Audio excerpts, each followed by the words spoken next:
والصلاة والسلام على أشرف الأنبياء والمرسلين أما بعد فأعوذ بالله من الشيطان الرجيم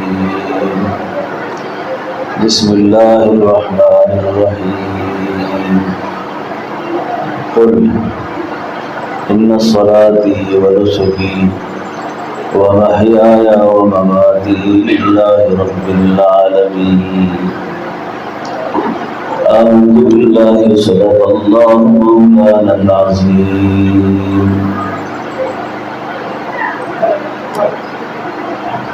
إن الله وملائكته يصلون على النبي يا أيها الذين آمنوا صلوا عليه وسلموا تسليما اللهم صل على آل محمد في الأرواح اللهم صل على جسد محمد في الأجساد اللهم صل على قبر محمد في القبور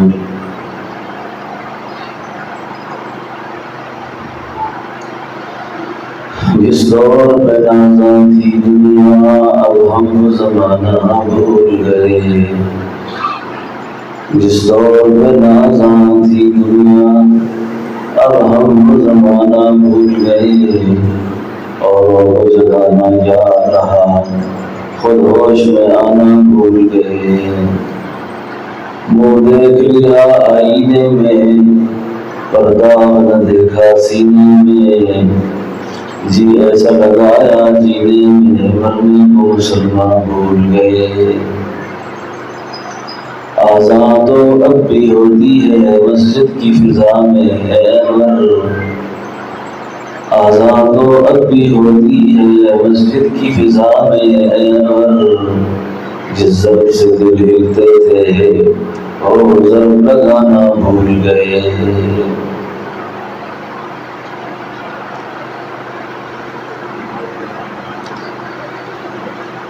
واجب الاحترام معزز علماء کرام اور محترم بھائیوں بزرگوں اور دوستوں،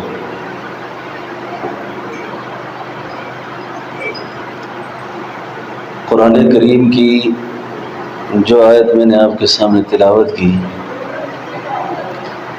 اس آیت مبارکہ میں پڑھے لکھوں کا، ان پڑھوں کا، امیروں کا، غریبوں کا، مردوں کا، عورتوں کا دنیا کی زندگی گزار کر اللہ کے پاس جانے کا لایا عمل بیان ہوا ہے، دستور العمل بیان ہوا ہے۔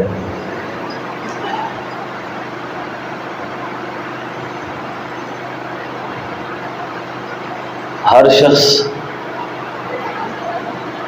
اس آیت کے تناظر میں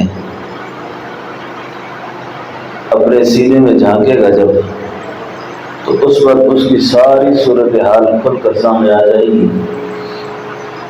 کہ اس کا اللہ کی ذات سے کتنا تعلق ہے۔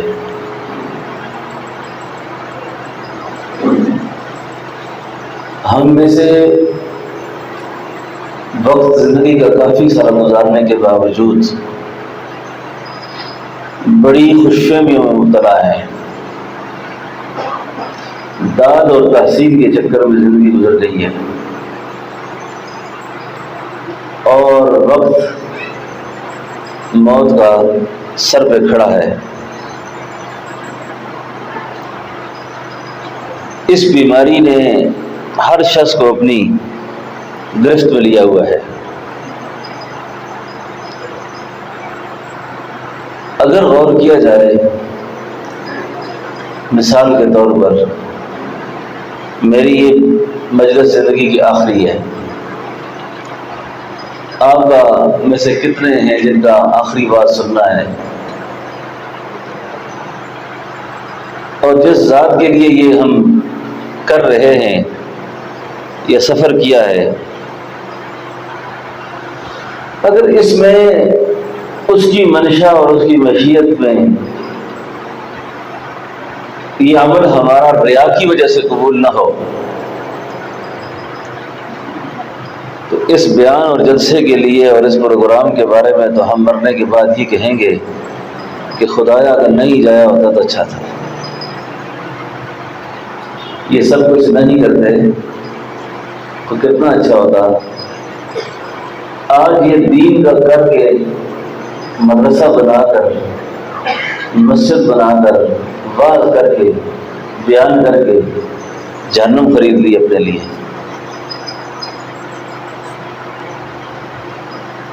سب اہل علم بیٹھے ہیں، ہمارے اکابر میں ایک بہت بڑا انسان قریب زمانے میں گزرے ہیں، حضرت مولانا محمد یوسف صاحب رحمۃ اللہ علیہ۔ انہوں نے زندگی کا آخری واعظ اور بیان جو ہے وہ لاہور میں کیا۔ جس وقت وہ بیان کے لیے بیٹھے، اتنی گفتگو فرمائی تھی کہ موت نے پکڑ لیا۔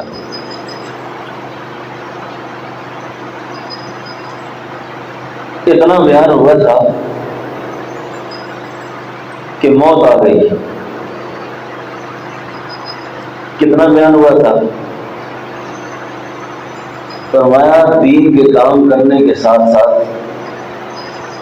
ہم مدرسے بنا کر، مسجدیں بنا کر، دینی مراکز قائم کرنے کے باوجود وہاں دیکھتے ہیں کہ وہاں مردار پڑے ہوئے ہیں۔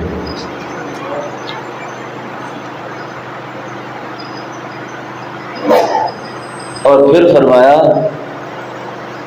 اس حدیث کو بیان کیا کہ سیدنا حضرت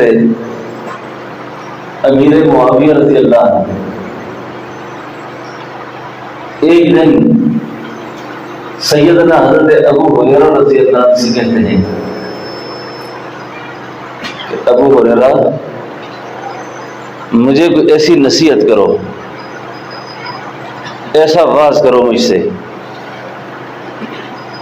جو واعظ اور خطاب تم نے رسول اللہ صلی اللہ علیہ وسلم سے سنا ہو۔ تو سیدنا حضرت ابو ہریرہ واعظ کرنے لگے، بیان شروع کیا۔ بیان سے پہلے لرزنا شروع ہو گئے، گر گئے، کھڑے ہوئے، پھر بیٹھ گئے، تیسری بار اپنے آپ کو سنبھالا اور ارشاد فرمایا کہ میں نے رسول اللہ صلی اللہ علیہ وسلم کو یہ بات فرماتے ہوئے سنا ہے کہ جہنم کی آگ جس شخص کو بنیاد بنا کر دہکائی جائے گی وہ شخص ریاکار ہوگا۔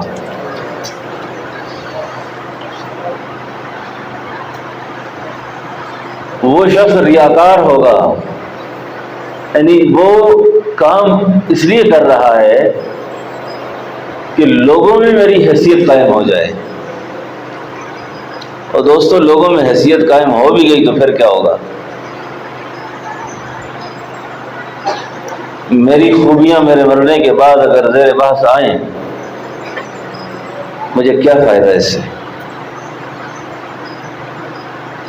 میرے چرچے میرے مرنے کے بعد ہوں، مجھے تو اپنا احتساب وہاں دینا ہے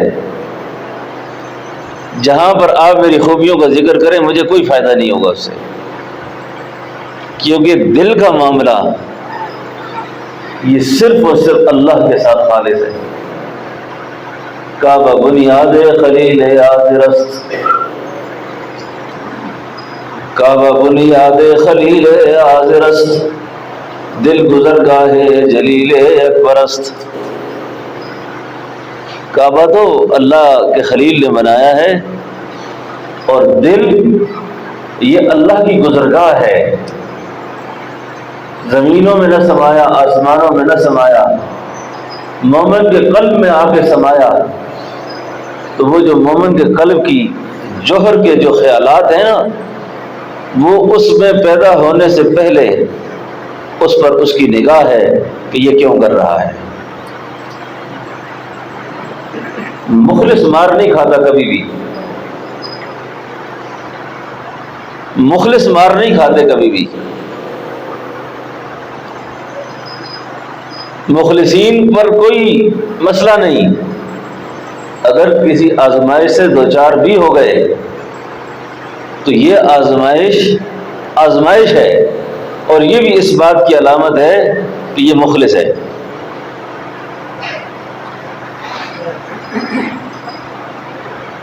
تو اسی شخص کا ذکر جب میری زبان پر آیا، جب آدمی کا دل اللہ کے ساتھ خاص ہو جائے نا تو وہ اللہ کی گزرگاہ ہوتی ہے، تو اللہ رب العالمین اس دل کو، اس سینے کو منبع فیض کر دیتے ہیں، وہ اللہ کے اسرار کا مخزن ہوتا ہے، اللہ کے بھید اسرار اس میں ٹک جاتے ہیں۔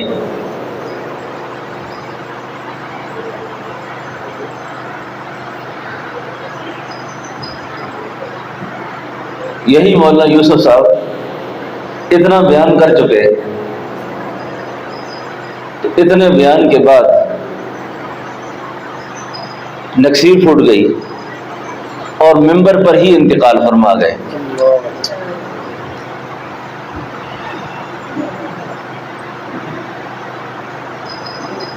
ایک فرد کی موت ہوتی ہے، ایک شخص کی موت، پھر ایک شخص کے ساتھ ایک عالم وابستہ، اسی لیے کسی عربی کا قول ہے عرب کا کہ موت العالم موت العالم، خدا رسیدہ لوگ مدتوں میں آتے ہیں، یعنی ایک آدمی جب اس جگہ تک پہنچتا ہے اس کے پہنچنے میں مدتیں لگتی ہیں۔ اس لیے یہ جو علماء آپ کے سامنے بیٹھے ہوئے نا، ان علماء کا بہت ادب کیا کرو۔ یہ علماء بڑی مشکل سے تیار ہوتے ہیں۔ دنیا اسلام کا نامور انسان محدث عصر حضرت علامہ انور شاہ صاحب کشمیری رحمۃ اللہ علیہ جب دنیا سے رخصت ہوئے نا، تو علامہ اقبال نے کہا تھا نا، ہزاروں سال نرگس اپنی بےدوری پہ روتی ہے، ہزاروں سال نرگس اپنی بےدوری پہ روتی ہے، بڑی مشکل سے ہوتا ہے چمن میں دیدہ ور پیدا۔ یہ جو دیدہ ور لوگ ہوتے ہیں نا، یہ صدیوں میں پیدا ہوتے ہیں۔ تو مولانا یوسف صاحب کا جب انتقال ہوا تو آپ کے انتقال پر سارے عالم کے اندر ایک غم کی فضا تھی، ساری دنیا میں ایک سوگ طاری ہو گیا تھا۔ شیخ الحدیث حضرت مولانا محمد زکریا رحمۃ اللہ علیہ کی ابیتی کا میں اکثر دوستوں سے عرض کرتا ہوں کہ اس کو پڑھا کریں۔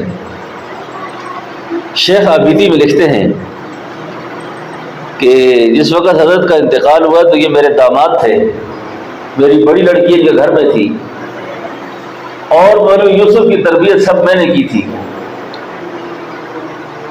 اور فرمایا کرتے تھے کہ چچا جان مولانا ریاض صاحب جب کوئی بات کرنی ہوتی ان سے اور منوانا ہوتی ہے اس بات کو، تو باپ بیٹے کا تعلق اور قسم کا ہوتا ہے، تو وہ میرے ذریعے سے کرتے تھے۔ تو مولوی یوسف میرا روب محسوس کرتے تھے،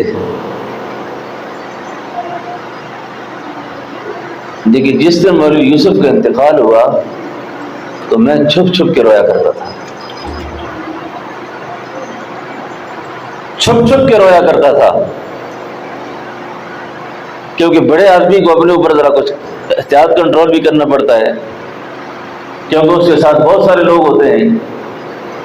لیکن تبھی غم تو نبیوں نے بھی محسوس کیا، اولاد کی جدائی پر تو نبی بھی روئے۔ اب اس پریشانی میں یہ بات میری علماء کے لیے خاص طور پر ہے ایک خاتون میرے پاس آئی جس کا بیعت کا تعلق تھا حضرت جی مولانا یوسف صاحب سے. عورتیں عقیدت میں، احترام میں، ہر کوئی ایسے الفاظ زبان سے نکل جاتے ہیں. وہ تسبیحات معمولات کیا کرتی تھی اور رویا کرتی تھی، اور اکثر اوقات کہا کرتی تھی حضرت جی آپ نے تو جاتے وقت بتایا بھی تھا، آپ نے تو بتایا بھی نہیں. وہ خاتون لکھتی ہیں خط حضرت کو اور کہتی ہیں کہ میں روتے روتے میری آنکھ لگ گئی، تو خواب میں مجھے حضرت جی کی زیارت ہوئی تو انہوں نے فرمایا مجھ پہ رویا نہ کر. میرے ساتھ تو بڑا عجیب معاملہ ہو گیا. کہ کیا ہوا حضرت آپ کو؟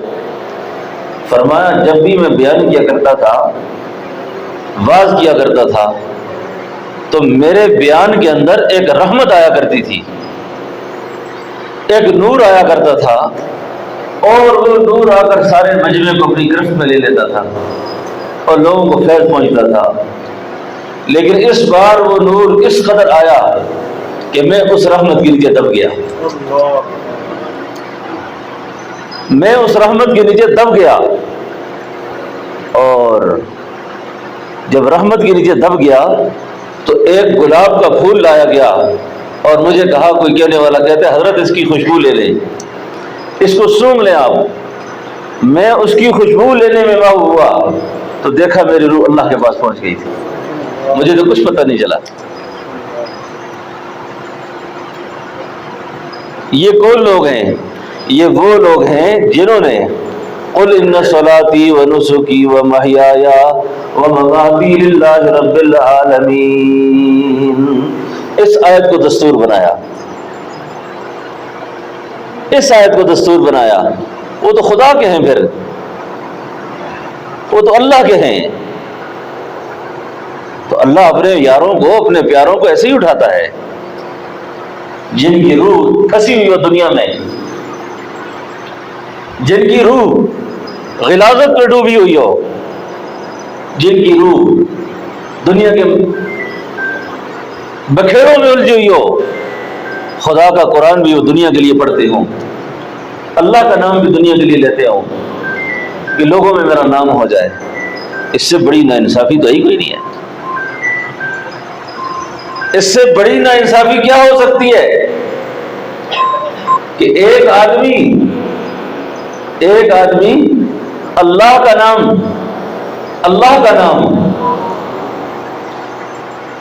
اللہ کے غیر کے لیے استعمال کرے.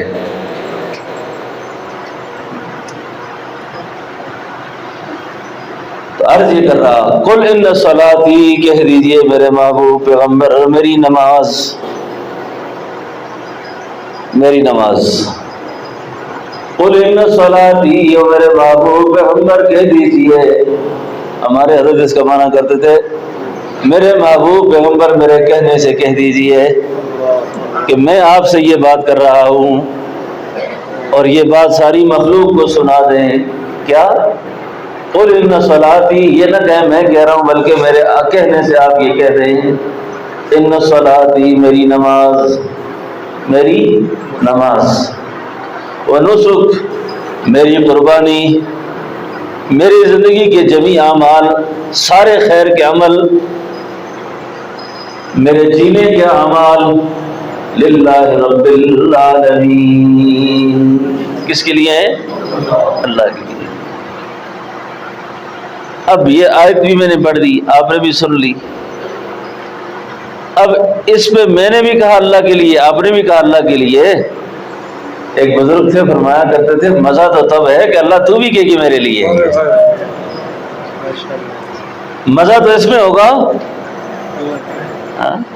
ہمارے ایک بزرگ تھے خواجہ علی المرتضیٰ گدائی والے، بہت بڑے انسان گزرے ہیں، پیر قریشی کے خلیفہ تھے. سفر بہت کم کرتے تھے. ملتان چلے گئے. ملتان جس تشریف لے گئے تو وہاں کے مدارس کو پتہ چلا کہ حضرت اس دورے پہ آئے ہوئے ہیں. تو ہر شخص کی خواہش تھی کہ ہمارے ادارے میں آ جائیں، ہمارے گھر آ جائیں. تو ایک مدرسے میں تشریف لے گئے تو اس مدرسے والوں کی عید ہو گئی گویا. خوش ہوئے بہت. تو آپ کے ایک مرید ساتھ بیٹھے تھے گاڑی میں واپسی پر. انہوں نے کہا حضرت اج تے ملتان دی عید ہو گئی ہے. لوگ کہتے سن حضرت نے ساڑی عید ہو گئی ہے اور سارا شہر آپ کی آمد سے آج بہت خوش تھا. وہ بزرگ جن سے یہ بات میں نے سنی نا وہ فرماتے تھے میں ساتھ بیٹھا ہوا تھا تو وہاں ڈیرے غازی خان میں ہر سال ایک اجتماع ہوتا ہے تو صرف وہ زندہ بھی بہت ضعیف ہیں ان سے صرف مجمع میں بیان اس لیے کروایا جاتا ہے کہ آپ وہ بات کریں جو حضرت نے ملتان میں کی تھی.